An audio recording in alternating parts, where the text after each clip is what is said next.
Bora lá, responder essas 3 perguntas. Carro com câmbio adulterada, tem como descobrir? Tem e não tem.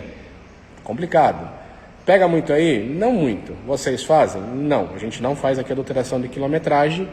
Nós só fazemos a correção com a autorização do Detran. Então acontece muito do cliente, ele vai fazer uma transferência do carro, vai fazer aquela vistoria, a vistoria de transferência, ela bloqueia por adulteração e quilometragem. O Detran ele vai, emite uma autorização para a oficina, no caso nós, a Ingevel, está colocando a quilometragem que está lá no sistema acima daquela quilometragem, aí a gente faz. Agora, voltar a velocímetro a gente não faz aqui, né? A questão de adulterar a câmera tem como descobrir? Tem e não tem como descobrir, tá? É uma coisa bem complicada de te explicar aqui num history. Isso daí dá uma live, cara, porque tem muita informação para te passar. Por que tem, por que não tem. E aqui a gente pega muito pouco justamente por causa desse detalhe, que não é 100%. Deixa eu esmiuçar um pouquinho aqui, né? Por que tem como descobrir ao mesmo tempo não tem? A gente tem aparelho aqui, eu possuo aparelho, que se eu entrar no sistema do carro eu consigo puxar a quilometragem dos módulos.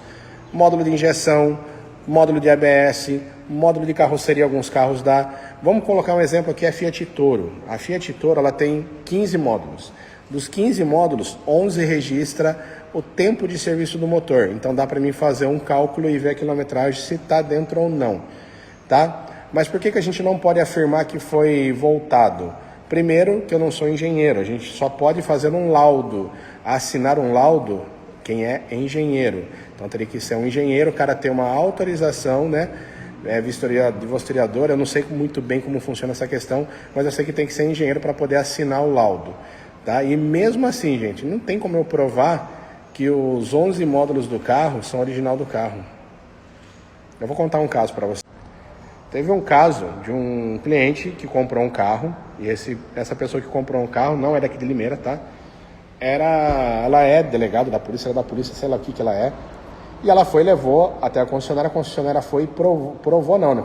A concessionária emitiu um documento falando que a quilometragem tinha sido adulterado. Óbvio que a pessoa, ela foi lá, ela nem quis conversar com a loja, entrou com uma ação, e no dia da audiência, o lojista, na hora da audiência, o juiz foi perguntar para ele o que ele tinha, como que ele podia se defender, ele simplesmente colocou na mesa do juiz uma nota fiscal de um módulo do carro que ele comprou usado. E aí o advogado dele virou para o juiz e falou assim, olha, agora eu quero que o senhor então peça para a concessionária provar que esse módulo que está no carro, ele é do carro ou não. E a concessionária não tem como provar, porque não existe nenhum documento que sai da fábrica dizendo que aquele módulo é de determinado carro. E aí, como que fica essa história?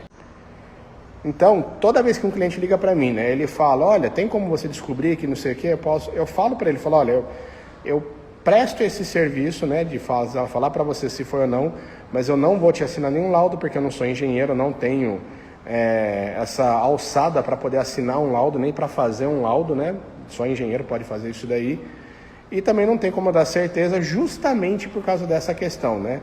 E se de repente eu pego um carro aqui, que nem eu tô com um Uno aqui, ó, vai trocar o kit de airbag dele, e dentro do airbag tem quilometragem, e aí? E não tem como mudar a quilometragem do airbag. Como que eu vou provar que aquele módulo que está no carro não é desse carro?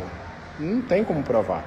Então fica bem complicado. Isso é um assunto bem complicadinho. Existem vários detalhes aí que fazem você ficar bem difícil de você dar 100% de certeza.